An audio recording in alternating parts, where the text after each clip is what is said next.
NPA को लेकर प्रदेश भर में सोमवार से डॉक्टर पेन डाउन स्ट्राइक पर हैं। इस संदर्भ में संयुक्त संघर्ष समिति ने आयुष विभाग मंत्री हर्षवर्धन चौहान से 30 मई को वार्ता की। वार्ता के बाद संयुक्त संघर्ष समिति की बैठक आयोजित की गई, जिसमें सर्वसम्मति से पेन डाउन स्ट्राइक की अवधि को आधा करने का निर्णय लिया गया।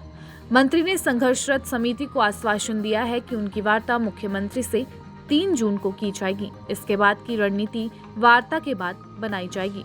वहीं जोनल अस्पताल मंडी में भी चिकित्सकों ने आधा टाइम पेन डाउन स्ट्राइक की। मंडी HMOA के अध्यक्ष डॉक्टर अमित ठाकुर ने बताया कि चिकित्सकों के पास बहुत कम प्रमोशनल पोस्ट है, जिसके लिए हमें टाइम स्केल 4-9-14 दिया जाता रहा है, लेकिन इस वेतन आयोग की अधिसूचना में चिकित्सकों का 4-9-14 टाइम स्केल भी बंद कर दिया गया है। कई सालों से हमारे मेडिकल ऑफिसर BMO पोस्ट की तरक्की के लिए इंतजार कर रहे हैं, लेकिन कई सालों से कोई भी नियमित पदोन्नति विभाग में नहीं की गई। ऐसे में ये जो टाइम स्केल है, ये हमारे चिकित्सकों के लिए आशा की किरण बनी रहती है। स्ट्राइक कोई भी डॉक्टर अपनी मर्जी से नहीं करना चाहता। ये सर्विस जो है ये जनता की सेवा के लिए बनी हुई है, और कोई भी डॉक्टर प्रदेश में है वो जनता की सेवा में निहित है। जैसा कि आप लोग जानते हैं कि डॉक्टर्स रात दिन काम करते हैं, 24 घंटे 36 घंटे 72 आवर्स की इवन ड्यूटी होती है, जिसकी एवज में डॉक्टर्स को कोई प्रोत्साहन भत्ता या कोई इंसेंटिव नहीं मिलता। हम उसकी मांग नहीं करते, किंतु जो बुद्धिजीवियों ने एक समय पे NPA पर देने का निर्णय लिया था, उस पे निरंतर जो है वो प्रयास किए जा रहे हैं कि उसको हटाया जाए।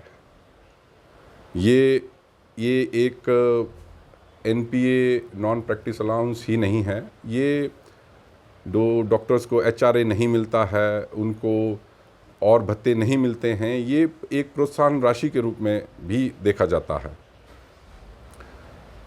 बहुत सारे डॉक्टर्स हिमाचल प्रदेश एसोसिएशन के हतोत्साहित हैं, मोराल डाउन होता है। सरकार सभी विभागों की सर्वे सर्वा है, हम सरकार के अगेंस्ट कुछ नहीं बोलते। हम चाहते हैं ये एक रिक्वेस्ट के रूप में देखा जाए, क्योंकि हम भी एक सरकार के सेवक ही हैं, जनता के सेवक ही हैं।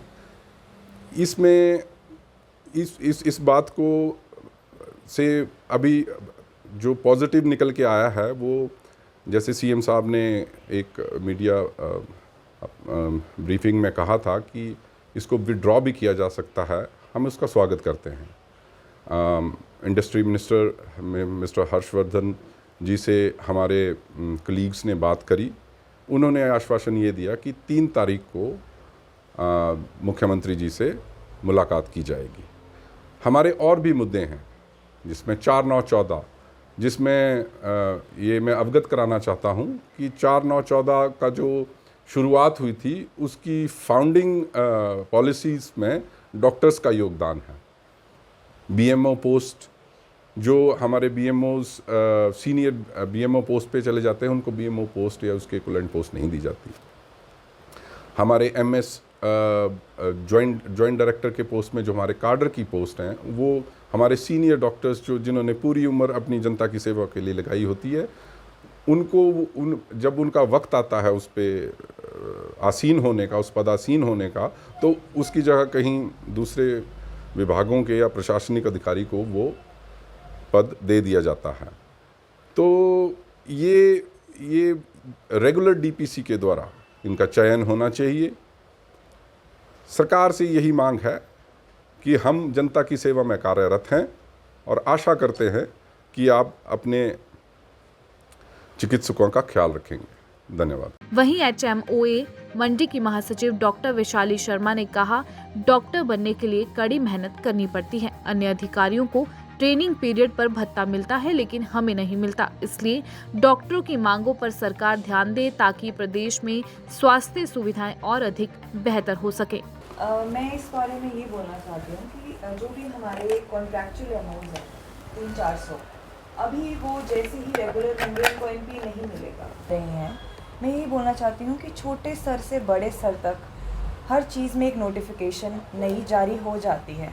जैसे ग्रेड पे की डिस्पैरिटी है, कुछ लोगों को मिला एक ही ब्लॉक में और कुछ को नहीं मिला। और बड़े स्तर पे देखा जाए तो जो हमारे प्रिंसिपल्स हैं और एमएस पोजीशन के जो ऑफिसर्स हैं उनके पद एचएस को दे दिए जाते हैं।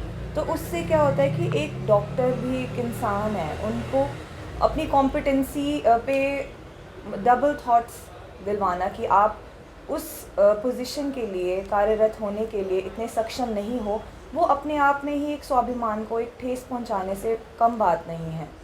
मैं ये बताना चाहती हूँ कि एमबीबीएस सबसे लंबी डिग्री है, 5.5 साल हमें कोई मानदेय नहीं मिलता है, जबकि जो एचएएस कैडर हैं, आईएएस कैडर हैं, उनको एग्ज़ाम के बाद जो भी ट्रेनिंग होती है उसमें उनको पैसा दिया जाता है। एक डॉक्टर बनने के लिए 5.5 साल, फिर 3 साल अगर वो पीजी करते हैं या कुछ भी करते हैं तो हमारी रिक्रूटमेंट बहुत लेट होती है। उसके बाद एक एक करके हमसे जो हमें मानदेय और हमारे स्वाभिमान को ज़िंदा रखने के लिए एनपीए जैसी राशि जो दी जाती है, अगर वो छीनने के प्रयास किए जाएंगे तो जनता का क्या होगा, आम जनता का। मैं तो ये सोचती हूँ कि हर बार सिर्फ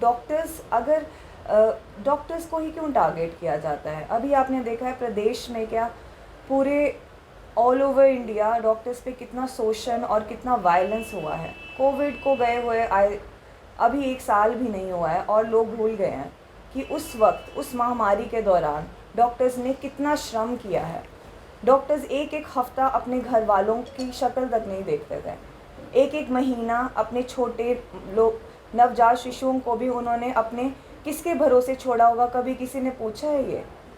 तो मैं ये कहना चाहती हूँ कि जो हमारा प्रोफेशन है वो एक इमोशन से जुड़ा हुआ प्रोफेशन है और हर एक नोटिफिकेशन जो हमारे अगेंस्ट जारी होती है, मेरा ये अनुरोध है सरकार से कि उस पे पहले गहन चिंतन किया जाए और उसके बाद ही उसे आगे इनटू एक्शन लाया जाए।